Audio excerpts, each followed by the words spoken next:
Cristo Espíritu de verdad, tiempo para usted, amado. Gracias, amado. Mil bendiciones. Una disculpa que me haya salido así hace rato, pero le comento que el hecho que estamos pasando yo y mi esposa, pero ya estamos aquí de nuevo y me gustaría ahora tocar el tema más polémico de la religión, aquel que están esperanzados aquellos de que venga Jesús de nuevo y haya una salvación por medio de un arrebatamiento, ¿no? Y fíjese que ya comprendiendo lo que es el falso Dios y lo que es el Cristo, así que haciendo diferenciar entre los dos, que una cosa es el Dios del Antiguo Testamento y otra cosa es lo que Jesús vino a predicar sobre el Padre. Vamos a tomar esta referencia para hacerlo de el arrebatamiento y darle una investigación más complementaria. El tema va a empezar de esta manera. Me voy a ir a 1 de Tesalonicenses, en su capítulo 4, en el versículo 15 al 17, que es uno de los textos que más ocupa la religión para referirse a esto del arrebatamiento, ¿no?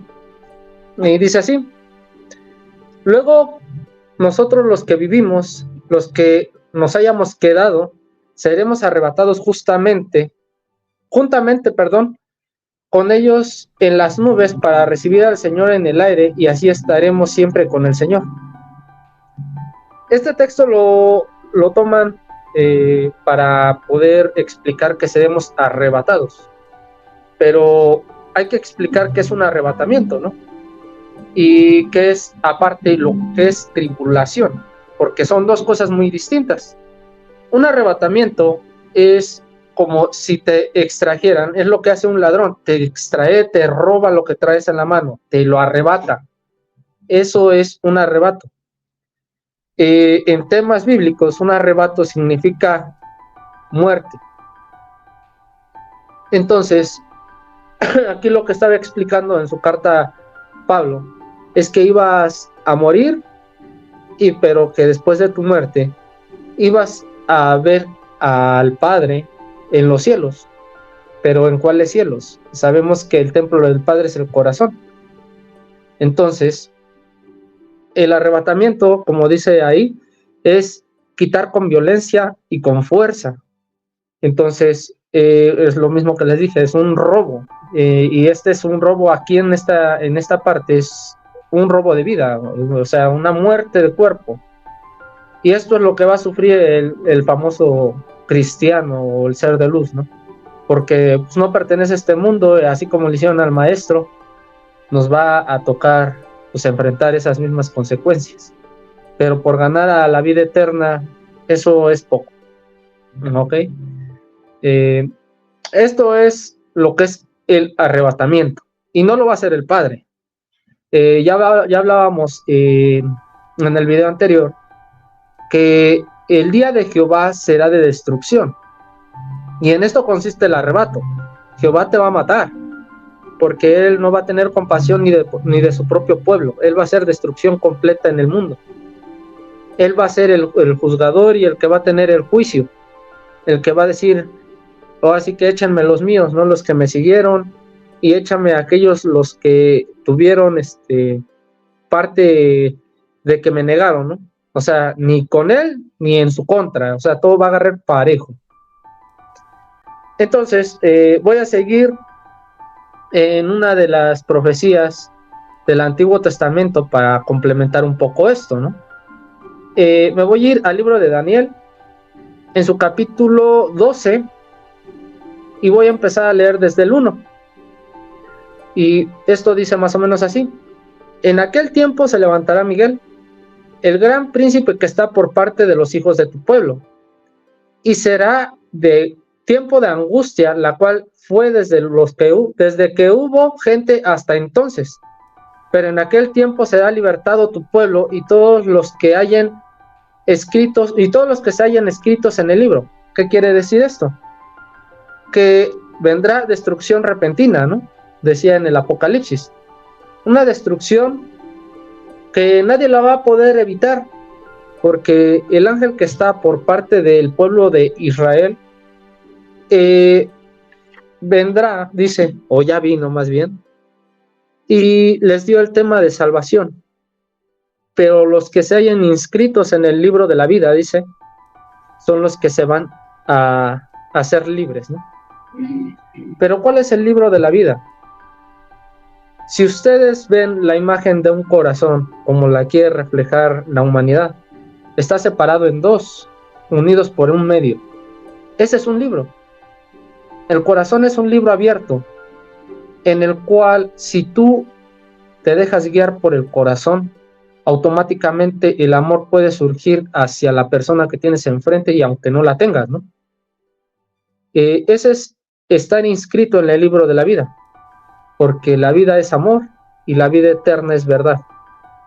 Tú te quieres inscribir en el libro de la vida, quieres poner tu nombre en ese libro, pues créele al Cristo, ¿no?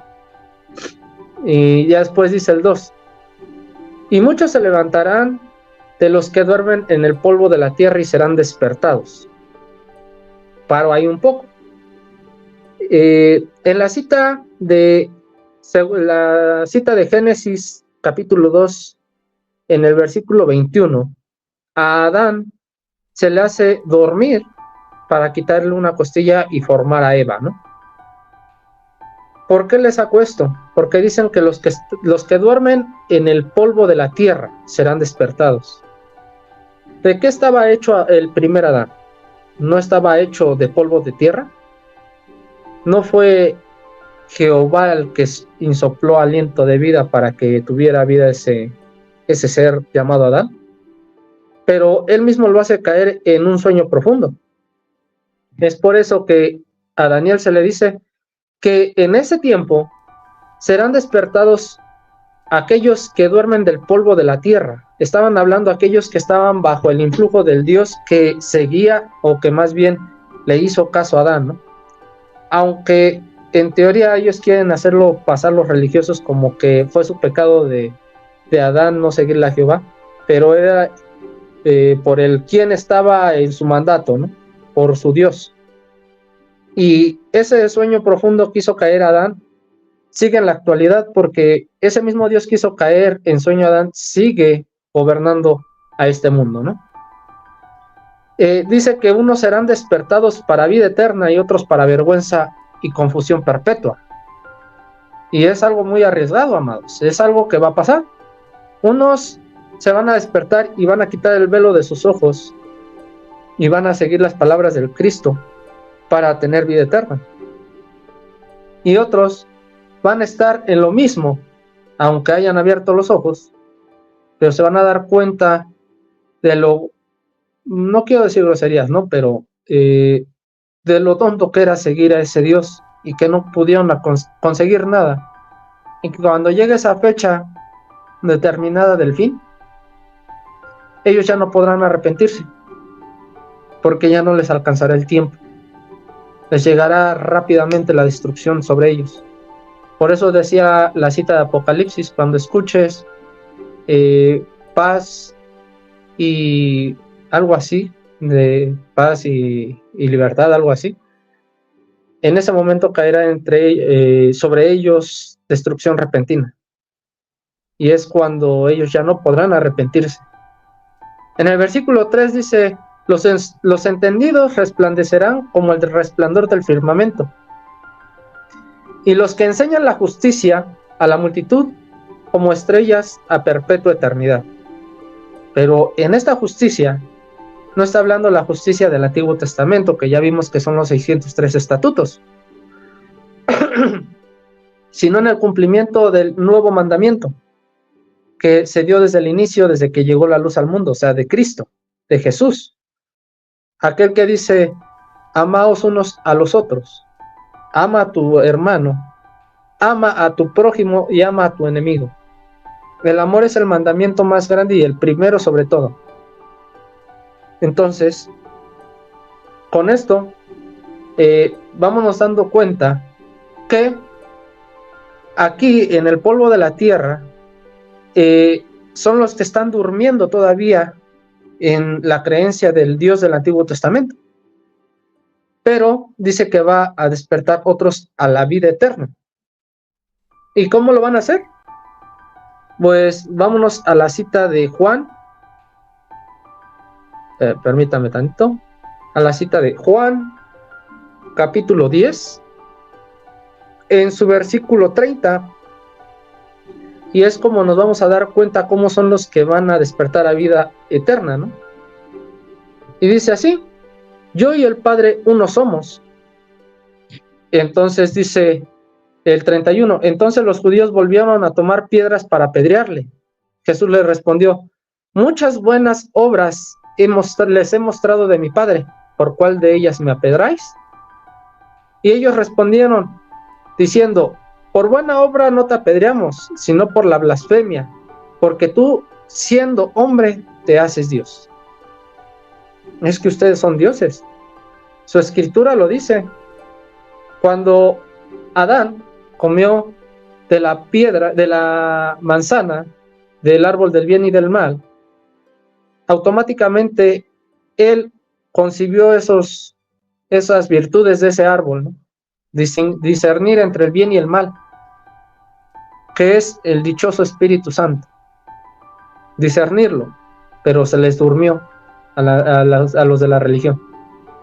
Entonces, dice aquí el 34, Jesús le respondió: no está escrito en vuestra ley, yo dije, ¿dioses sois? Pero cuando Adán acababa de comer la manzana y fueron expulsados del Edén, Jehová les dice: ahora el hombre son como uno de nosotros. Ahora apartémoslo del Edén y que no extienda su mano al árbol de la vida y vivan para siempre. O sea, ¿ellos qué son para usted? ¿No es un Dios? ¿Y por qué dijo, ahora el hombre es como uno de nosotros? Discerniendo el bien y el mal, porque eso es un Dios. Usted sabe discernir el bien y el mal, entonces es un Dios. Pero aquí, ¿en qué caben la tribulación y el arrebatamiento? Pues consta de que tú reconozcas primeramente al que es verdadero. Reconociendo al que es verdadero, yo podría citar nuevamente el mismo libro de Juan en el capítulo 10, pero me voy a ir al versículo 24. Dice: y le rodearon algunos judíos y le dijeron: ¿hasta cuándo nos turbarás el alma? Si tú eres el Cristo, dínoslo abiertamente. Jesús le respondió: os he dicho y no me creéis. Las obras que yo hago en nombre de mi Padre, ellas dan testimonio de mí, pero vosotros no creéis porque no sois de mis ovejas, como los he dicho. Mis ovejas oyen mi voz, yo las conozco y ellas me siguen. Y yo les doy vida eterna, y no perecerán jamás, nadie las arrebatará de mi mano. Entonces, el arrebato, ¿a quién se lo van a hacer? Si aquí dice el Cristo que las ovejas se les ha dado a él, pero dice que nadie se las va a poder arrebatar de su mano. Entonces, el que va a hacer el arrebatamiento no va a ser Cristo. Estamos que el arrebatamiento puede llegar a ser de la mano de Cristo, pero dice que él no va a permitir que alguien se las arrebate, porque el 29 dice: mi Padre me las dio, que es mayor que todos y nadie las puede arrebatar de la mano de mi Padre. Entonces, el arrebatamiento no va a ser por parte ni del Padre, ni de Cristo, ni de Jesús. ¿Ok? Para que nos vayamos más a profundidad de esto, me voy a tener que ir a la cita de Mateo, en su capítulo 24, en el versículo 21 en adelante, para acabar de complementar esto. 21 en adelante. Y escuchen que ahora ya no habla de arrebatamiento, sino de tribulación, porque dice: porque habrá entonces gran tribulación, cual no ha habido desde el principio del mundo hasta ahora, ni habrá. Y en aquellos días, si no fuese acortado, nadie sería salvo por causa de los escogidos, aquellos días serán acortados. Entonces, esto de la tribulación, ahora, en el contexto de la tribulación, es como usted mentalícese en un barco. El barco está a la orilla del mar y usted está en tierra todavía. Una tribulación consiste en subir voluntariamente a ese barco, por decisión propia, no porque se lo están obligando. Entonces, usted sube al barco y usted ya fue atribulado o ya atribuló ese barco. Entonces, la tribulación consiste en creer la enseñanza del Cristo y subir voluntariamente y a ser transformado poco a poco para lograr que el Cristo sea formado en cada uno. Pero va a haber alguien que te lo va a impedir, porque dice abajo: entonces si alguno os dijere, mirad, aquí está el Cristo, o mirad, está allá, no le creáis, porque se levantarán falsos cristos y falsos profetas, y harán grandes señales y prodigios de tal manera que engañarán, si fuese posible, a los escogidos. Entonces va a haber un impedimento, claro. Y no le han dicho, venga a la iglesia para venir a la presencia de Dios. O no le han dicho, cree en Cristo Jesús, y lo atraen a una iglesia. Dice, ¿cómo vas a estar en la presencia de Dios si no estás en la iglesia? Pero dice, igual harán falsas señales y prodigios. Harán grandes señales y prodigios de tal manera que engañarán, si fuese posible, a los escogidos. Y en una iglesia no están hablando esos trabalenguas que dicen que son inspirados por su Espíritu Santo. Una lengua que ni ellos entienden. O qué tal algunos que hacen pasar a personas que realmente están inválidas y hacen, no digo que milagros, porque ellos forzan a que sean esos milagros, ¿no? Hay veces que las personas están sanas completamente y hacen pasarlos por inválidos, y eso se los muestran como que, uy, no, es que el hermano estaba en silla de ruedas y se paró y ya nunca lo hemos visto en silla de ruedas. Pero es que en realidad nunca estuvo en silla de ruedas. Es que ese hermano es un instrumento de su iglesia para engañar a los nuevos que van entrando, o aquellos que están hablando cosas que ni ellos entienden, diciendo que están guiados por el Espíritu Santo. No entienden ni lo que están diciendo, pero porque esas palabras ya se los enseñó su pastor o la persona que le invitó, y ella lo repite como borrego para hacer creer a la multitud que fue tocada por el Espíritu Santo, ¿no? Pero esto es más falso que yo enseñarle el trabalenguas de Pepe Pecas, ¿no? Yo lo digo aquí, usted lo va a estar repitiendo en su mente y el día de mañana se lo dice a su vecino. ¿Y eso qué tiene de extraordinario para usted y para su edificación? En vez de que yo le diga quién es el verdadero Dios y cómo buscarlo en usted. ¿Verdad que no es gran ciencia? Entonces, proseguimos. Esto es una tribulación.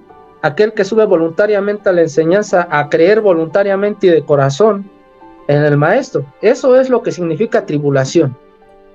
¿Usted quiere ser arrebatado antes de subir a una tribulación? Pues déjenme les digo que yo prefiero 1000 veces estar atribulado por el Cristo que sea arrebatado por el falso Dios Jehová y que me maten antes de conocer a mi Padre. Si no me expliqué bien, el Dios del Antiguo Testamento me quiere destruir para que yo no consiga conocer al Padre de Jesús. Eso es la realidad, eso es su texto bíblico.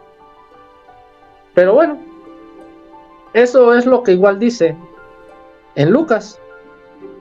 Y en Lucas, en el capítulo 11, en el versículo 23, dice esto más o menos así. Dice, lo voy a leer desde el 22.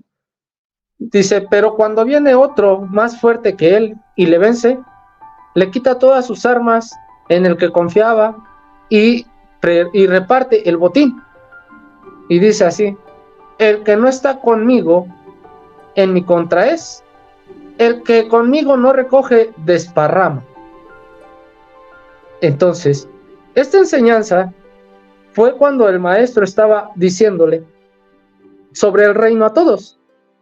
Pero aquí dice en el 20: mas si por el dedo de Dios echo fuera demonios, ciertamente el reino de Dios se ha acercado a vosotros. Cuando el hombre fuerte armado guarda su palacio, en paz está los que posee. Pero cuando viene otro más fuerte que él y le vence, le quita todas sus armas en las que confiaba y reparte el botín. ¿Qué era lo que hacía, por ejemplo, David cuando era mandado a Amalek? Destruyó todo, ¿no? Es así como el Dios del Antiguo Testamento quita las armas a todos los que están atribulados por un mal sentimiento o por una enfermedad en la actualidad. Hacer vencer su fe, su creencia, y no hacer creer en su corazón, para que sea más fácil de derrotar y quitarle el botín que tenía. Por eso Jesús decía: y aquel que tiene poco, hasta lo poco se le será quitado.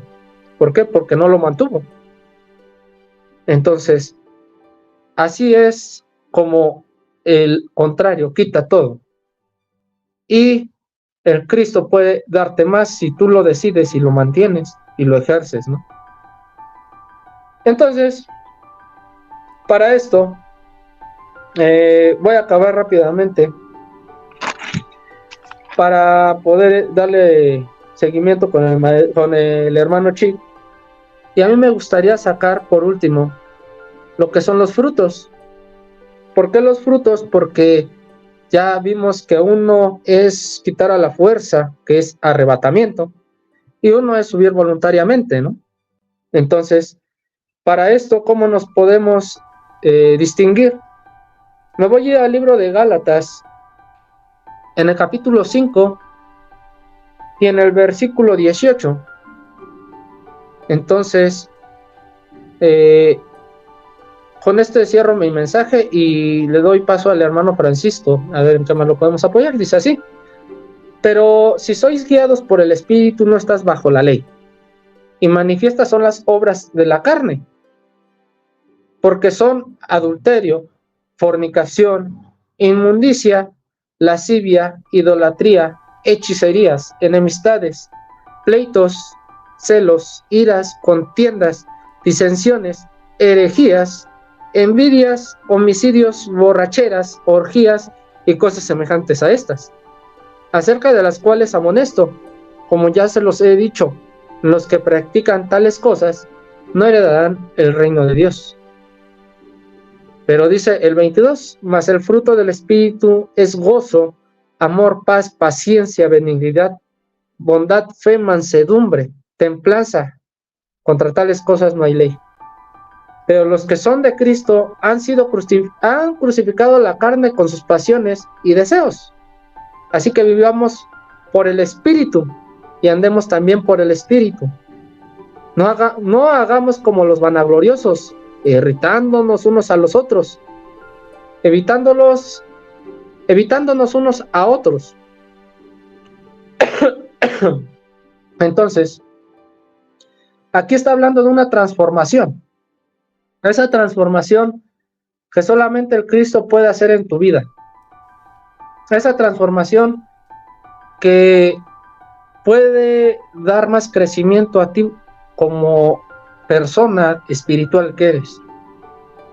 Aquella que porque seas arrogante o seas una persona elevada en criterio, que aquí en México se les dice orgullosos, o sea de la condición que seas, déjame te digo algo.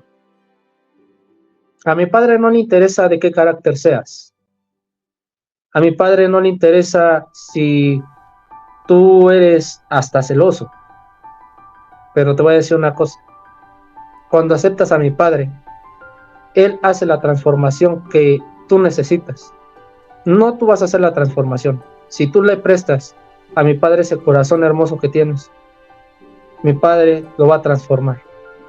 Vivo ejemplo, vive conmigo. y está conmigo y es la persona que me ha hecho salir más adelante y no dejarme caer jamás.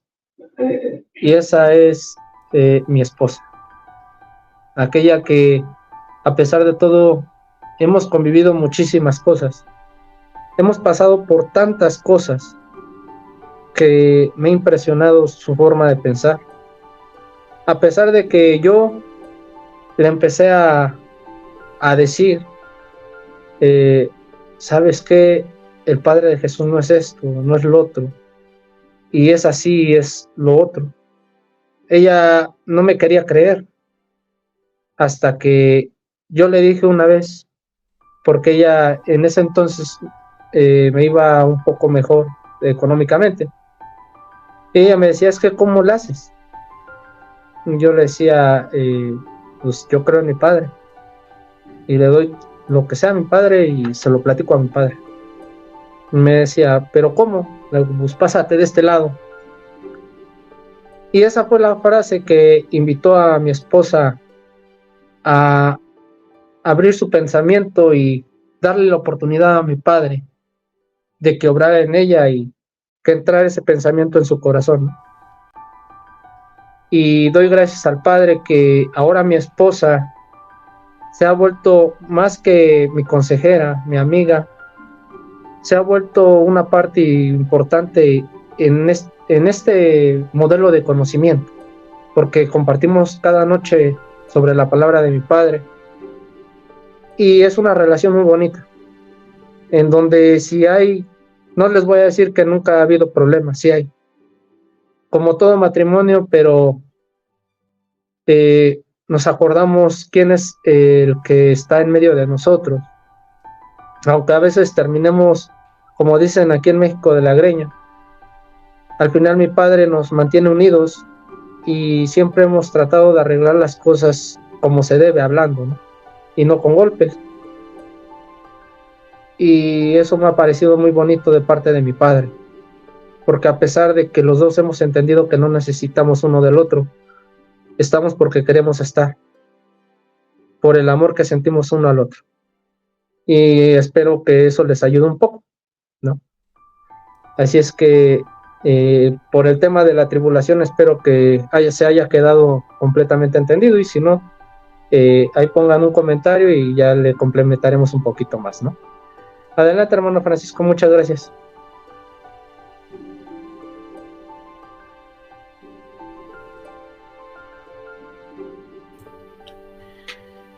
Gracias, Adrián. Gracias, Adrián. Gracias a él por estar con nosotros. Bueno, bienvenidos todos los que se están uniendo a la transmisión. Gracias a cada uno de ustedes.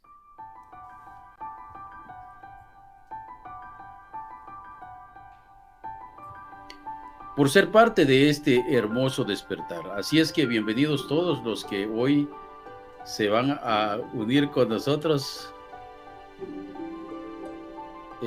Bueno, llegó José Luis Catalán y noticia a nosotros. Buenas noches a todos, también a usted, don Francisco.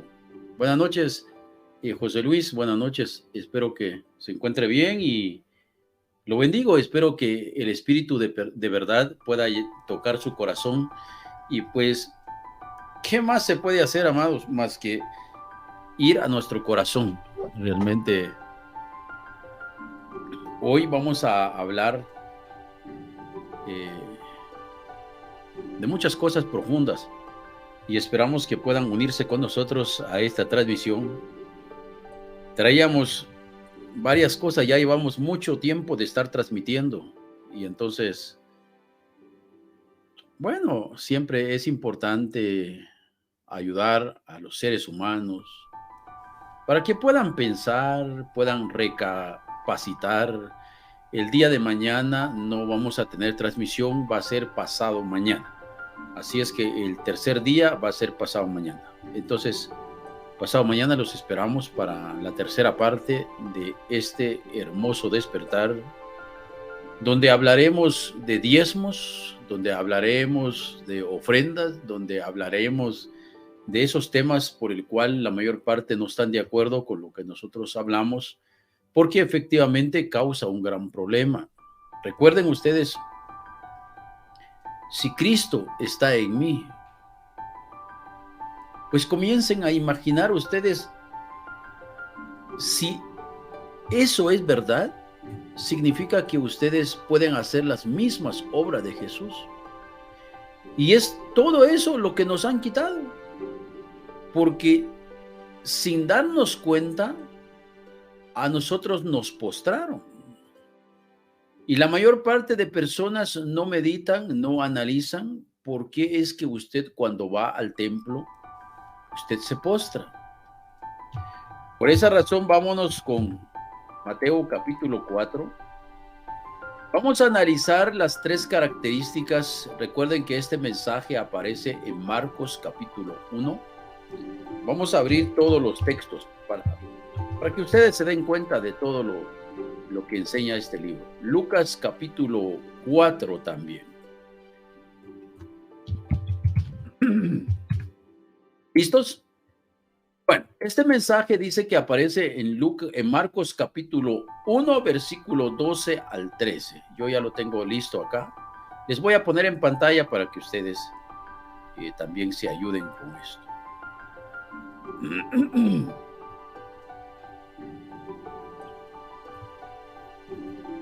Va a estar bueno este mensaje, así es que espero que ustedes se puedan sentar y lo vamos a analizar desde varias perspectivas, así es que bienvenidos todos. Recuerden, escuchen lo que dice este texto. Nuestras cartas sois vosotros, escritas en nuestros corazones, conocidas y leídas por todos los hombres. Por esa razón es importante entender que el mensaje de Jesús el Cristo transforma vidas, transforma corazones, y estos manifiestan que efectivamente son de Él. Siendo manifiesto que sois carta de Cristo expedida por nosotros, escrita no con tinta, sino con el Espíritu del Dios vivo. Escuchen la diferencia. No en tablas de piedra, sino en tablas de carne del corazón. ¿Quién es el Dios vivo? No es Jehová, porque Jehová escribió lo suyo en tablas de piedra. Por esa razón comienza de nuevo este mensaje, dice, y tal confianza tenemos mediante Cristo para con Dios. No que seamos competentes por nosotros mismos para pensar algo como de nosotros mismos, sino que nuestra competencia proviene de Dios, el cual asimismo nos hizo ministros competentes de un nuevo pacto. No de la letra, sino del Espíritu, porque la letra mata, mas el Espíritu vivifica. ¿Y qué es lo que entienden los líderes religiosos cuando leen esto? Entonces los líderes religiosos dicen, es que la mucha escritura, es que leer mucha Biblia mata. No, de eso no se trata. Cuando el texto bíblico dice que la letra mata, se está refiriendo a los 10 mandamientos que dio Jehová. Por esa razón es importante que cada uno de ustedes vaya a su Biblia, que aprenda a leer su Biblia, que lo analice, cuestione, pregunte. Si hay cosas que usted no entiende, antes de dormir, dígale, Padre, enséñame. Yo he tenido personas conflictivas que me han dicho que lo que yo enseño no es verdad. Pero a medida que yo les digo, mire, porque usted dice que ora, entonces dígale, Padre, muéstrame la verdad. Y una persona que es muy conocida me dice, es cierto lo que usted dice. Porque a medida que una persona lee, investiga, indaga, pregunta, recibe respuestas, ¿acaso que ustedes no saben lo que Jesús dijo? Pedid y se os dará. Buscad y hallaréis. Llamad y se os abrirá. Porque todo aquel que pide, recibe. Entonces, practiquemos lo que escuchamos. Si yo no pido, no voy a recibir. ¿Quién sabe que yo no tengo para comer? Nadie. ¿Quién sabe que ahora voy a vender mi último vehículo para hacer evento gratitud? Nadie. Solo yo lo sé. Pero si yo lo digo, alguna persona va a decir, Francisco, yo también quiero unirme a Evento Gratitud. Yo también quiero participar. Eso es bueno. Si usted quiere participar, recuerden que ya viene Evento Gratitud para marzo, para febrero tenemos actividad también. Únete con nosotros. Realmente esto vale la pena, ayudar a otras personas a que despierten. ¿Cuál es el interés de estar aquí 12 horas? El único afán es que la gente despierte.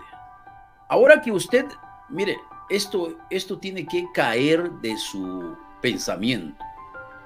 Si usted escuchó que le dijeron que la letra mata, y si el líder religioso le dijo a usted que lo que significa esto es la mucha lectura de la Biblia, entonces usted ahora necesariamente va a tener que demostrarle a ese líder religioso que las enseñanzas perversas de Jehová son las que matan.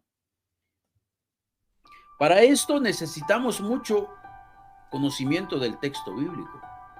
Y si el ministerio de muerte grabado con letras en piedras fue con gloria, tanto que los hijos de Israel no pudieron fijar la vista en el rostro de Moisés a causa de la gloria de su rostro, la cual había de perecer. Entonces las personas dicen, es que no puede ser porque los 10 mandamientos los dio Dios para que vivamos, porque para muchos la ley es de vida, y eso lo encuentran ustedes en Gálatas. Miren lo que dice Gálatas capítulo 3. En Gálatas capítulo 3 dice que la ley no es de fe. Aquí está, mire, en el versículo 12. Y dice, y la ley no es de fe, sino que dice, el que hiciere estas cosas vivirá por ellas. Entonces, si ustedes son seres pensantes, necesariamente esto es lo que confunde a los líderes religiosos. Ellos piensan que la ley les va a dar vida. Ejemplo, una persona que no comete adulterio, pues él no corre el riesgo de ser apedreado. Pero el que comete adulterio, pues necesariamente debe morir. Pero lo que el texto bíblico está diciendo, que aunque usted guardara toda la ley, de todas maneras usted va a morir, porque la ley es una trampa, es un engaño, y usted siempre va a necesitar de la vida, va a necesitar de la verdad para poder vivir. Por esa razón dice, y la ley no es de fe, sino que dice, el que hiciere estas cosas vivirá por ellas. Entonces viene Jesús y dice, el que haya su vida, la perderá.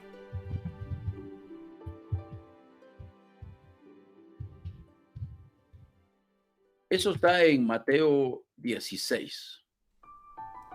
Mateo capítulo 16, versículo 25. Miren lo que dice.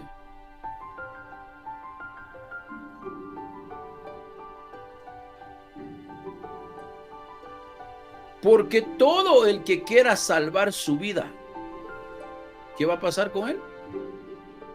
Porque todo el que quiera salvar su vida, la perderá.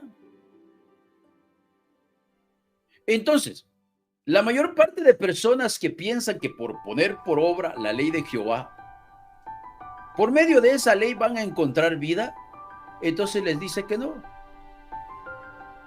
La ley no es de fe, sino que dice, el que hiciera estas cosas vivirá por ellas.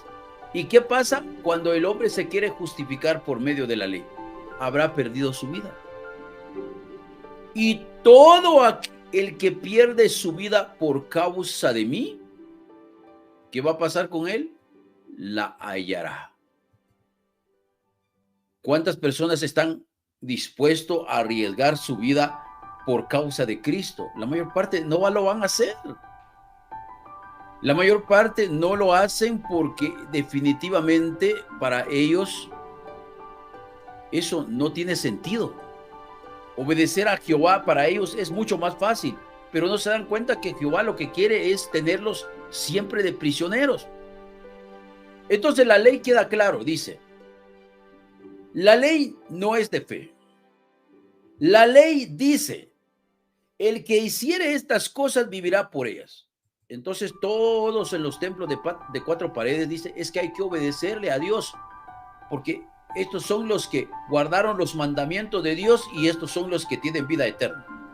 Pero ellos no comprenden lo que ustedes ya vieron, que los mandamientos del cual Jesús habló son los mandamientos del Padre, y el Padre solo dio mandamientos a Jesús el Cristo, para que Jesús el Cristo lo comunicara a nosotros. Ahí no dice que se lo dio a Jehová, no dice. Y los mandamientos de Jesús el Cristo es, ámense unos a otros como yo les he amado. Entonces, las personas que piensan poner por obra los 10 mandamientos, creen ellos que eso les va a servir de algo. Pero, ¿acaso que no leen esto? Miren el versículo 11. Y que por la ley ninguno se justifica para con Dios. Y que por la ley ninguno se justifica para con Dios. Es evidente porque el justo por la fe, ahora que ustedes saben que fe es el espíritu de verdad, solo practicando verdad, usted va a encontrar la vida. Entonces, vamos a analizar entonces esto. Ahora ya entendieron esto. Y si el ministerio de muerte grabado con letras de piedra, vamos a descifrar si en verdad es cierto que los 10 mandamientos son de muerte. Éxodo capítulo 34. En el Éxodo capítulo 34 encontramos al famoso ángel caído hablando a Moisés y le dice, alízate 2 tablas de piedras como las primeras y escribiré sobre esas tablas las palabras que estaban en las primeras tablas que quebraste. Bueno, estamos bien. Entonces aquí ya encontramos nosotros que efectivamente lo que se escribió en esas tablas fue Jehová quien escribió sobre esas tablas. Entonces Jehová reconoce que Él es quien escribió. Jehová escribió sobre esas tablas de piedras. ¿Y cómo se llama ese ministerio que Él dio? La letra mata, la letra mata. Entonces, si lo que yo doy mata, ¿en qué me convierto yo? Respondan ustedes. De acuerdo a mi percepción es que me convierto en un homicida. Porque ¿para qué voy a dar algo que va a matar? Entonces, por favor, comenten ustedes si está bien el análisis o hay algo que ustedes puedan agregar, por favor. Creo que es importante escuchar los comentarios. Vamos a ver si hay alguien que va a comentar.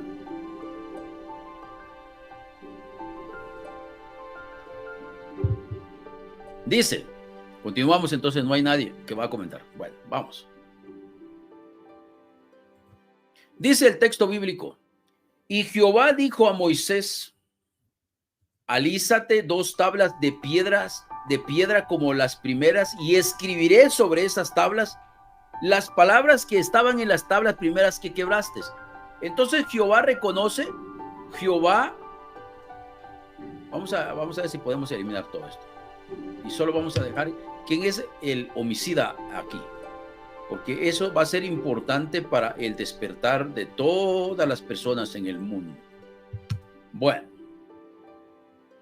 esto surge precisamente por esto, porque los líderes religiosos afirman que la mucha letra mata, pero ellos entienden como letra la lectura, el leer los evangelios, el leer la Biblia.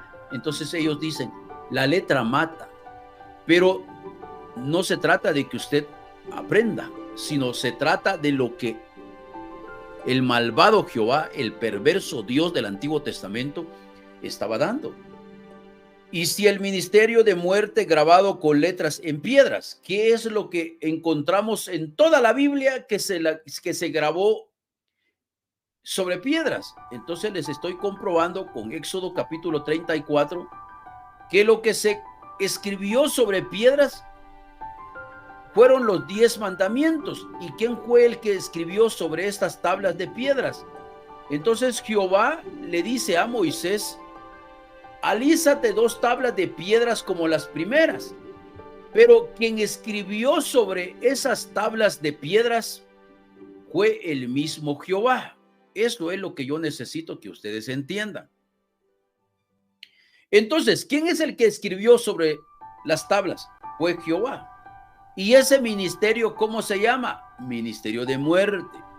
Y si yo les doy algo a ustedes, ya sea una taza, ya sea algo para comer, y si eso los mata a ustedes, ¿en qué me convierto yo? En homicida. Entonces, ¿será que en verdad de esto está hablando según a los Corintios? Sí. Ya encontramos la primera evidencia.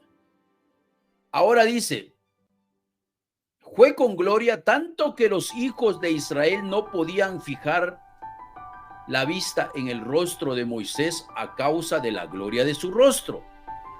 Entonces vamos a seguir viendo Éxodo 34 para ver si eso fue lo que pasó. Entonces bajamos y encontramos aquí en el versículo 29: y aconteció que descendiendo Moisés del monte Sinaí con las 2 tablas del testimonio en su mano, al descender del monte no sabía Moisés que la piel de su rostro resplandecía, después de que hubo hablado con Jehová. Entonces, ¿de eso está hablando? Sí, ya vieron ustedes. La cual había de perecer. ¿Cómo no será más bien con gloria el ministerio del Espíritu? Nosotros hablamos del ministerio de Espíritu. Los líderes religiosos hablan del ministerio de muerte, el ministerio de condenación. Por esa razón les dicen a ustedes: el adúltero se va al infierno. Ahora ya no lo pueden apedrear. Pero se les olvidó que cada vez que condenas a alguien, representa la piedra.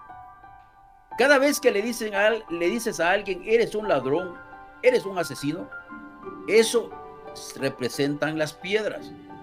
Entonces, porque si el ministerio de condenación fue con gloria, mucho más abundará en gloria el ministerio de justificación.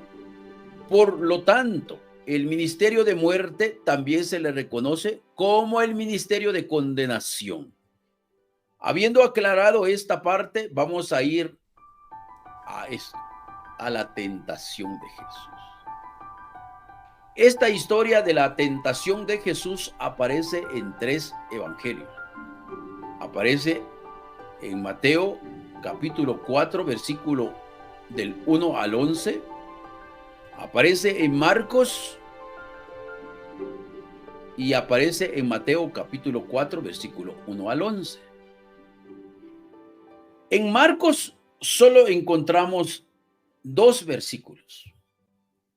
Y luego el Espíritu le impulsó al desierto. Y estuvo ahí en el desierto 40 días y era tentado por Satanás. Y estaba con las fieras y los ángeles le servían. Entonces, ese es el relato de Marcos. Que de acuerdo al relato de Marcos es que fue tentado allá en el desierto. Pero de acuerdo a Mateo, Jesús el Cristo no fue tentado en el desierto, sino dice: entonces Jesús fue llevado por el Espíritu al desierto para ser tentado por el diablo. Y después de haber ayunado 40 días y 40 noches, tuvo hambre. Y vino a él el tentador y le dijo: si eres hijo de Dios, di que estas piedras se conviertan en pan. Él respondió y dijo: escrito está, No solo de pan vivirá el hombre, sino de toda palabra que sale de la boca de Dios. Entonces el diablo le llevó a la santa ciudad y le puso sobre el pináculo del templo. Eso es algo que ustedes tienen que meditar. Para que ustedes comprendan que el tentador, el diablo, Satanás, es ese líder religioso que lo ministra a usted todo el tiempo, el que le dice póstrese.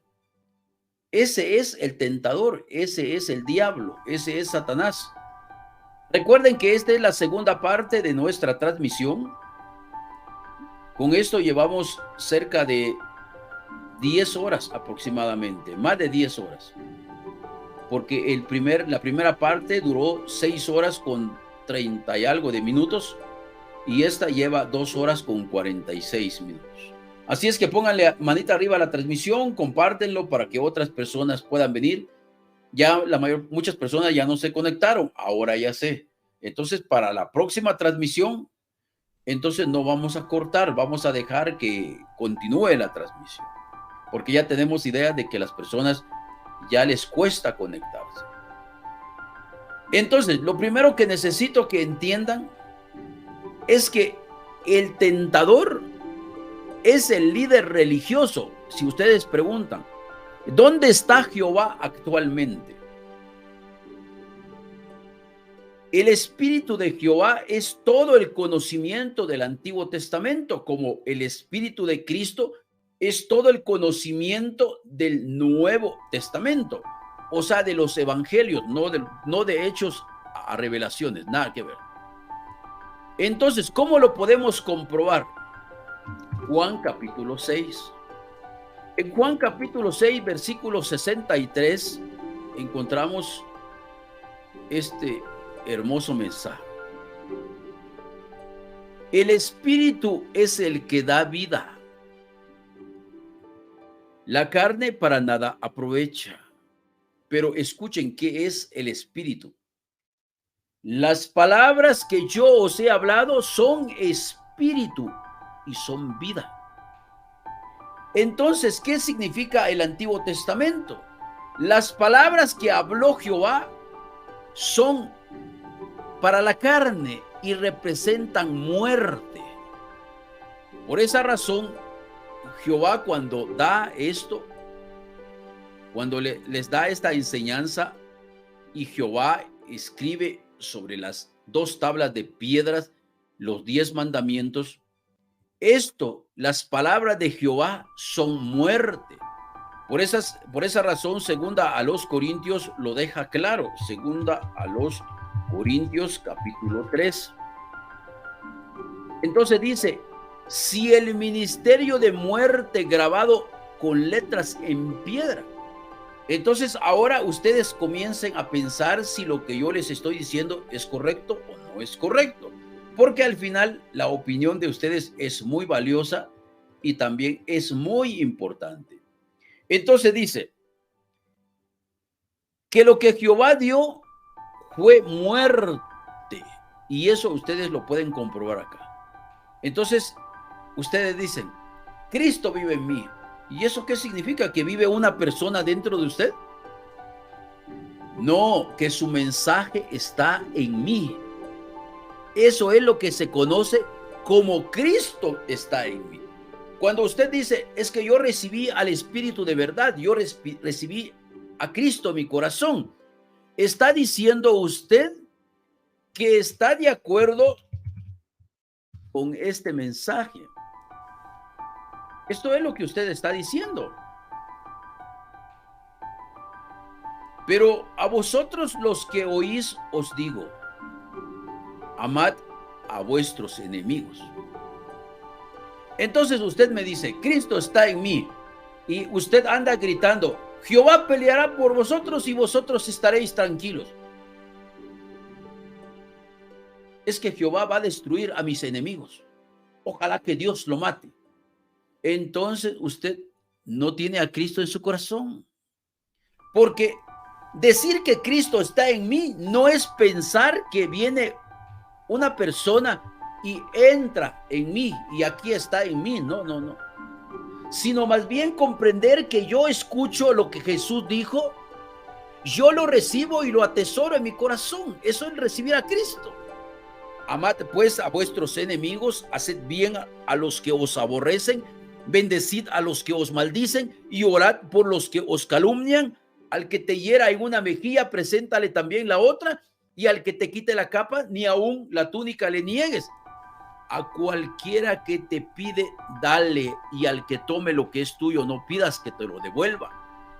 ¿Y cómo queréis que hagan los hombres con vosotros? Así también haced vosotros con ellos. Porque si amáis a los que os aman, ¿qué mérito tenéis? Porque también los pecadores aman a los que los aman. Y si hacéis bien a los que os hacen bien, ¿qué mérito tenéis? Porque también los pecadores hacen lo mismo.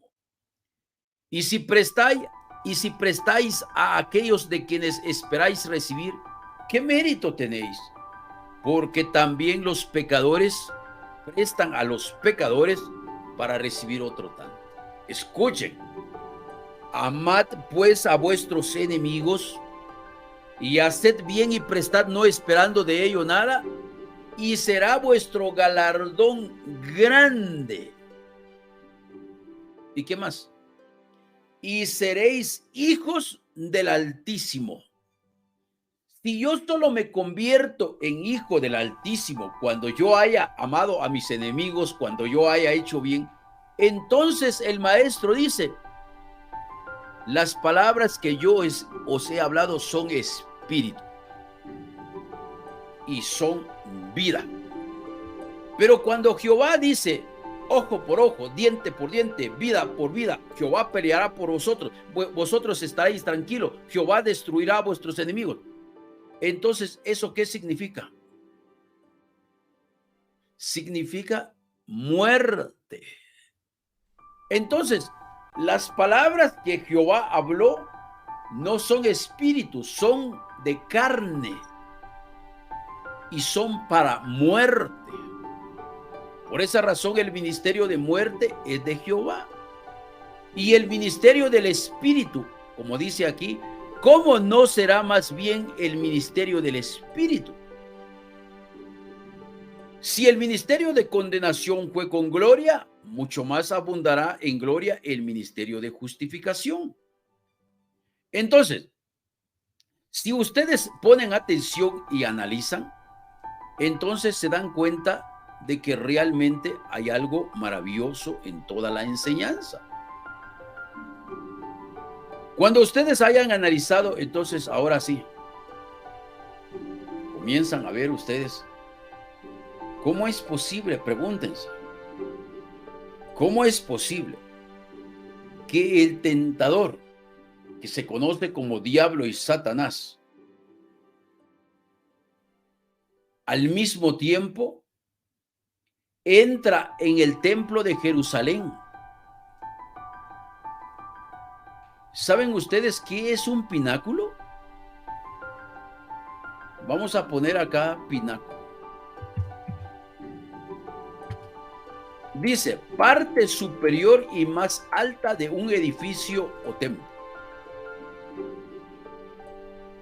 Parte más alta o superior de un templo. Entonces, si ustedes entienden, dice, parte más, mira, aquí lo están ejemplificando, miren, en estas imágenes, están ejemplificando a qué se le puede conocer como el pináculo del templo. Pero yo les voy a decir que cuando se habla aquí en Mateo del pináculo del templo, no se está hablando de un templo físico, sino más bien se está hablando del liderazgo.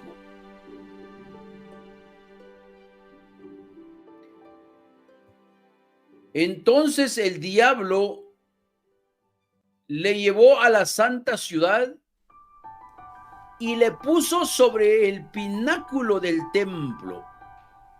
Entonces, yo les digo de que, para que más o menos vayan entendiendo esto, porque se complica. Miren, aquí está, ¿ve? Pero entendiendo Jesús que iban a venir para apoderarse de él y hacerle rey, volvió a retirarse al monte él solo. Esa es una de las tentaciones, que querían apoderarse de él y hacerle rey. O sea que querían hacerle una propuesta para convertirlo en rey.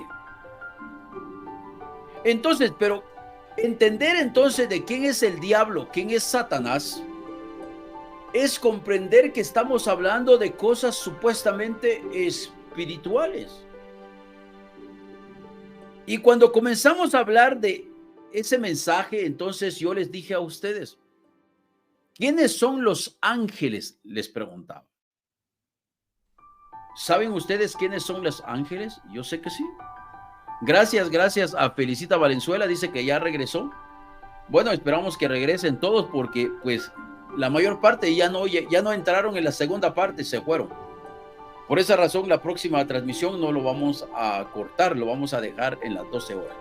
Hoy hicimos eso de cortarlo, pero implica de que mucha gente ya no regresa. Entonces, primero tenemos que entender que hablar de Jehová es hablar de un ángel.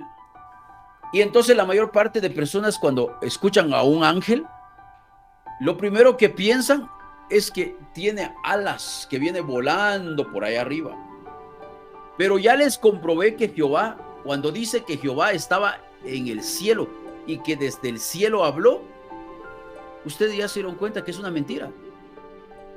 Porque Jehová le llama cielo el hecho de que estaba sobre el monte Sinaí, el hecho de que tenía una distancia en alto, eso le llaman cielo. O sea que yo en este momento estoy en el cielo, porque yo estoy en un segundo nivel, yo estoy en el cielo. Ese es el pensamiento que les transmite Jehová y que toda la gente le cree como que fuese una verdad absoluta. Y si usted no sabe de qué se trata, váyase al primer video, o sea, el video de ayer. Ahí expliqué yo qué significa cuando Jehová dice que está en el cielo. Pero Jehová nunca ha estado en el cielo. Por esa razón es importante para el despertar, es importante que la gente se levante del sueño profundo. Vamos, amados, vamos a ponerle manita arriba a la transmisión. No sé si ya todos le pusieron manita arriba para que este mensaje llegue a más personas. Realmente es importante. Entonces, ya comenzamos a entender algo de este mensaje. Y entonces, continuamos. Para esto, entonces, el día de ayer yo les expliqué, para mí, Jehová es el suegro de Moisés. Para mí, el que apareció en la zarza, que dice que no se consumía, para mí que fue el suegro de Moisés. Porque un ángel, pues si los ángeles existieran, pues ustedes ya lo hubieran visto, ya hubieran visto a uno. Pero realmente, de acuerdo a Apocalipsis, capítulo 1, en el versículo 20, sí, aclara qué son los ángeles. El misterio de las 7 estrellas que has visto en mi diestra. Las 7 estrellas son los ángeles de las 7 iglesias. Pero, ¿qué significa un ángel en el contexto bíblico? Para eso nos vamos a ir a Apocalipsis capítulo 2. Y entonces ayer comenzamos a ver qué es un ángel. Un ángel es el líder, es el que está más alto, es el que tiene el grado más alto